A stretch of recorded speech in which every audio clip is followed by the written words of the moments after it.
What is up, Buck? I'm Doug with D&E in the Garage. Today we're going to be talking about the 2025 Jeep Recon. That's the dedicated off-roader EV they're coming out with. What is it? What isn't it? What can it do? And what does it mean for Wrangler? But first, we got to shoot the elephant in the room. This thing looks different. We'll get this over with quick and then we'll move on. Some folks have said it looks like a full-size Bronco Sport. If you told me this was the first production vehicle to use no fasteners, just 3D printed tabs, I would believe you. It looks like if they made a second gen of the FJ Cruiser. Imagine if Hyundai had designed the 2022 Wagoneer. It looks like the goal was to build a Wrangler that you couldn't put a grumper grill on, and they achieved it. It looks like a Lego version of the full-size Bronco. It's like the Cybertruck's homeschooled cousin. Heavy Nissan vibes. I don't know how else to explain it. Looks like an homage to a 1950s Jeep that never existed. Does it look like one company designed before the C-pillar and a different company designed behind it and they didn't talk at all during the process? It looks like an oversaturated shrink-a-dink of a Jeep Renegade. It looks like if they made a quarter-scale golf cart of the Hummer EV. It looks like it's choking on its own bumper. Somebody help it. It definitely looks like if a 2016 Cherokee and a 2020 Bronco had a love child and somehow the kid came out European. This thing's gonna look like a victim of a horrible crime when they take those doors off. It's gonna look great in iridescent color shift vinyl and 22-inch XDs. Oh, Christmas. Lord forgive me for that. If I forgot any, leave me them down in the squawk boxes. Anyway, though, moving on. What is this thing? Well, we're thinking it's going to be the running mate for the 2025 Wagoneer EV, which is going to be a 600 horsepower, 300-mile range, dual motor, all-wheel drive SUV. Kind of like the line right now to meet, right? 300 miles, 600 horsepower, in that range, that kind of thing for a bigger, that's a luxury SUV. We're assuming the Recon's gonna be about the same as that, or it could go a different direction and it could take one of the powertrains out of one of the Ram EVs or hybrids. If you're not familiar with what Ram and Stellantis are doing to their trucks in 2025, I have a video on that I will link where videos get linked. Go check it out. It's pretty wild. There's like 5 new models coming and they're all totally insane. Now, it's worth noting that Stellantis is, if you don't know, it's the parent company of all the Chrysler brands, all the Peugeot brands, and all the Fiat brands. Sort of a automotive boys club of failure. All these companies got together and tried to create a company greater than the sum of its parts. Most of us feel like they missed the mark. But moving on, Stellantis is actually kind of late to the American EV truck market. Ford has the Lightning, that Hummer EV is out there. There's some other things. Rivians have been kicking around, Cybertrucks are kicking around. In 2025, the Rams are gonna get electrified. What about the Wrangler? We've been thinking for years and years that it was going to be an electric EV Wrangler, kind of like they made a hybrid Wrangler, the 4xe, but it's starting to look now,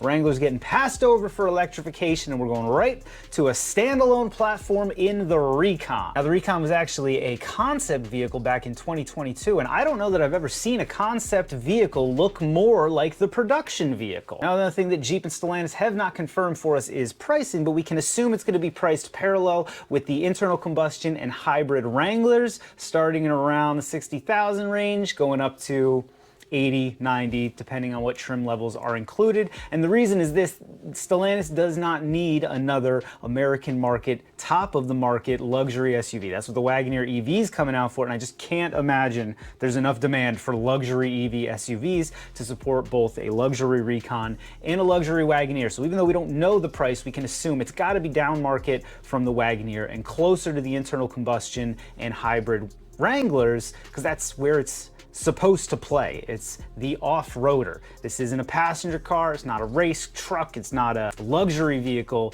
They are trying to convince you this is an off-roader. What you're looking at is a 4-door, 5-passenger SUV with removable doors from the factory. That's a big deal because that's the only legal way to drive around with removable doors, is to have the factory make them removable. You go pulling them off your Ford Ranger, that's illegal. And it should be, because you look like a doof. Now, no removable hard top, but there is a retractable soft top, a side-mounted tailgate with your spare mounted outside of the vehicle. All of those things that make a Wrangler a Wrangler. The doors popping off, the tailgate. You can have this retractable top. Now, when you look at the thing, it's very clear one of two things is true. Either the designer didn't know what vehicles are supposed to look like, or this thing was designed with some off-road application in mind. Looking specifically at the approach and departure angles, they're a lot less than a lot of modern vehicles. And you have to assume that that bit of thought was put into those areas of the vehicle to try to boost its off-road cred. Additionally, it comes with big, beefy AT tires and independent suspension front and back, because Jeepers love independent suspension. Hello, McFly. Here's some issues I see with this thing off the bat, all right? Without the legacy of a name like Wrangler or Cherokee or 4Runner, you're gonna have a tough time convincing people to spend their hard-earned dollarinos on that particular EV, because the market is flooded. There are EVs everywhere and nobody's buying them, and it's only going to get worse in 2025, 26, and 27 because most automakers are releasing more EVs. By like 2028, 2030, pretty much all the automakers plan to have a full EV offering, which means you can get a sedan, you can get a compact SUV, you can get a crossover, you can get a full-size SUV, you can get a people mover, a pickup truck, a race car, whatever you need, you can get it in an EV. So legacy, in my opinion, is going to become a lot more important. If you are a Subaru Forester person and you only ever buy Subaru Foresters, when they make a Subaru Forester EV, you're more likely to buy that than if they just came out with the Subaru Vehicle X EV. And even though it looked like a Forester, you're like, I don't really want an EV, but because it's a Forester, you'll buy it. I know, people aren't that simple. People don't really buy like that. They do. They absolutely do. 100%. The entire industry is held up by fanboys. So then you have to ask yourself, who exactly is this thing for? Because there isn't really a customer base built in. So then you're making this vehicle for the person who simultaneously fits the description of being an off-road enthusiast, an electric vehicle enthusiast, and a Jeep enthusiast. That cross-section of the population has to be vanishingly small, and certainly not big enough to support an entire vehicle platform. And certainly any of the people that might fit those three categories, however few and far between they already own a 4xe, because those things have been out for 3 or 4 years now. So why do we build this thing? Why in the world is Jeep building the Recon?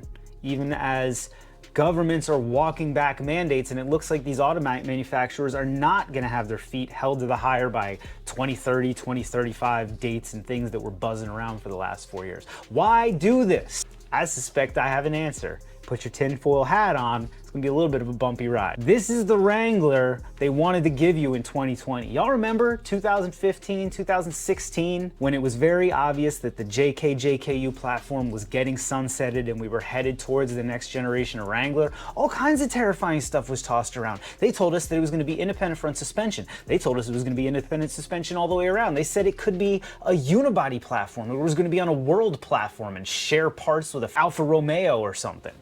None of that happened because they realized you can't F with Wrangler. If you F with Wrangler, those stunned nut jobs are gonna probably show up at our front door. So they gave you a compromise. The JLU and the JL are compromise vehicles. They have all the technology, but it looks like a Wrangler and it smells like a Wrangler. And if you got a really short memory, it drives like a Wrangler. But they were always planning, and the date was 2028, they were gonna take the Wrangler platform, looking like a Wrangler, that thing that is a Wrangler, that everybody knows is a Wrangler, and they were gonna put the electric platform into that. And you know what I think they said? They said, you know what? Screw these guys. We're just gonna build the off-roader that we want to build, and they're just gonna have to like it. I think all the technology that they wanted to cram into the Wrangler to make it sell better in other parts of the world, because the Wrangler actually sells very well. Like Japan sells very well. In the Nordic countries, it sells relatively well, even though they have to pay an absolutely obscene tax on it.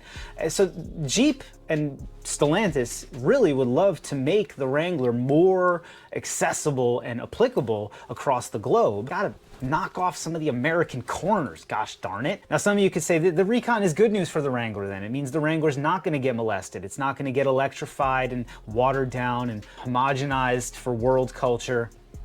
Come on, bud. Have you not been paying attention the past few years? Nothing goes our way anymore. We're not steering the ship. I assume, maybe a little bit pessimistically, that Stellantis' goal is for one of these ultimately to survive, either Wrangler or Rubicon. And if you look at what they're doing to the Wrangler and the Gladiator in the next 2 years, and again, I did a video on that, and I'll leave links because I don't want to make this video longer than it needs to be by rehashing that. Most of you already heard it, but they're killing the automatic transmission in the internal combustion Wranglers. It just doesn't seem like they really want both of these to succeed, and they're not doing things that would ingratiate one to the other in a symbiotic relationship. So ultimately, I think in 20 years, we either have the Recon or the Wrangler, for better or worse. Something interesting, I posted a reel about this a couple days ago, and some of you commented, and a few of you said a gas version of that might be kind of cool, because as goofy as it looks, yeah, I think you're right. And that brings me to my conclusion here. What would I do different? What do I think Jeep should do different? And how can we save this project so that it's not just another baffling failure for everybody to point to and laugh at Jeep and laugh at Chrysler and laugh at Stellantis? How many saw my video on Ram and the Ram Rev that's coming out in 2025? Without going into all the details, it's basically a fully electric vehicle with an internal combustion generator in the front. It doesn't power the wheels, it only charges the battery. And what that does is, legally, it is an EV. It is an EV 100%, meets all the things, counts as an EV across the globe. It counts as an EV because the gas-powered generator is not connected to the wheels, all right? They're doing that with a Ram 1500. They're calling it the Rev. They're putting a Pentastar in the front as a powerhouse, and it's got like a 700-mile range because of this. Do this with the Recon. Do this with the Recon. Do this with the Recon. Put the 2.4-liter multi-air in the front as a generator. Give it like a 500-mile range, but you still have this gas generator as a backup, and it's still got a big fuel tank. Make it the ultimate overlander. All right, this is genius. This is what y'all should do. Make the Recon the ultimate overlander. Let the Wrangler remain as the ultimate off-roader. Why should the Recon be an overlander? Well, first and foremost, if you know anything about overlanders, they don't seem to have any concept of money, and they have an endless supply of it. I follow a number of overlanders online, and the guy's like a freaking plumber, and he spends 100 grand a week on his freaking truck. And I'm like, how? How? So there is so much money in overlanding right now. Number one, you should be going after that. And honestly, Wranglers don't look right as overlanders. They don't look right with a 10x10 tent on top. All right, take that business away from the 4Runners and the Land Cruisers. Could you imagine a Jeep that's been built for off-road capability, approach angles, breakover angles, all that? It's got the independent suspension that you all friggin' love so much. It has all the benefits, horsepower benefits of being electric. It's got all the security of having a gas generator in the front. That vehicle would sell so well.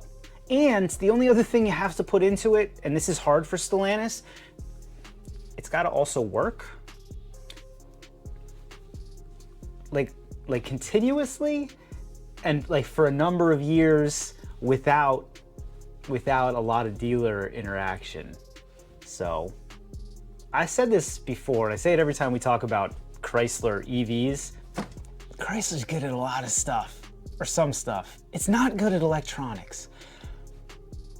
I'm super worried how this whole Chrysler EV movement goes. Like seriously, because Chrysler can't do electronics, and that's all that EVs are. So point is, there is a way to make this Recon work. Do I trust Stellantis and Jeep to get it right? Not really, not really. I sat down and I didn't want to just hate on this vehicle for the sake of hating on this vehicle, so I wanted to put together a conclusion. How do I truly feel about this? And I was hoping to capture what I suspect some of you all probably feel, and I hope you guys will let me know down in the squawk boxes. Friends, I look at the Recon and I don't know exactly what it is, I don't know who it's for, and I don't know what the plan is, and honestly, I'm worried that Jeep and Stellantis are less sure than I am. I'm finding it difficult, if not impossible, to get excited about any EV so long as the tech and the backup infrastructure are so woefully inefficient and under development. It all feels a little dystopian. Are you sure we know what's in the Soylent Green, folks? All these new EVs are like the tail wagging the dog. People are begging for new cars to get reliable and affordable again, and all the OEMs are like, well, an $80,000 EV that doesn't have the range to get you where you're going, has a bunch of issues from a truncated development process, and is going to burn for 3 weeks if you ever take it through the car wash. That's the best we could do. You're welcome. By the way, you also don't have the right to repair your own stuff anymore. At least that's my assessment when I really sit down and think about it, but surely I'm not the target audience. Maybe you are. I'd love to hear from you if you're excited about vehicles like this, or if you watched my Ram video and you were excited for the Ram EV that's coming out and some of the other stuff they're talking about with Ram, or even if you saw the way the Wrangler's going and you think that that's progress. I'd like to hear from you, because certainly on this side of the camera, I'm pulling my hair out. Every week there's a new story about something that just doesn't make any friggin' sense at all. Like, why are they doing that? Who's gonna buy that? Who is that for? They're just gonna force it on us, and then a bunch of people who didn't want it anyway are gonna get stuck with faulty tech, and that's not fair. That's how you make people that lifelong hate a brand. Anyway, I'm tired of ranting on this. Y'all let me know. I didn't want to go into this just hating it for the sake of hating it. Thankfully, I found a bunch of legitimate reasons to hate it while doing my research. Tell me what you guys think about this. Are you excited? Are you mortified? Are you somewhere in the middle? I'm legitimately somewhere in the middle, because it doesn't affect me. I've got my WJs and my old Dodge Dakota. That's all I need. So leave me that comment down in the squawk boxes. What modern vehicle, if any, are you excited about? Are there any to be excited about? What excites you about the direction of the Jeep brand? And what do you think they'd have to do to make this Recon a success? I'm still harping on that. Give it a 2.4 liter generator in the front. Thanks so much for watching. I cannot wait to see y'all in the next one.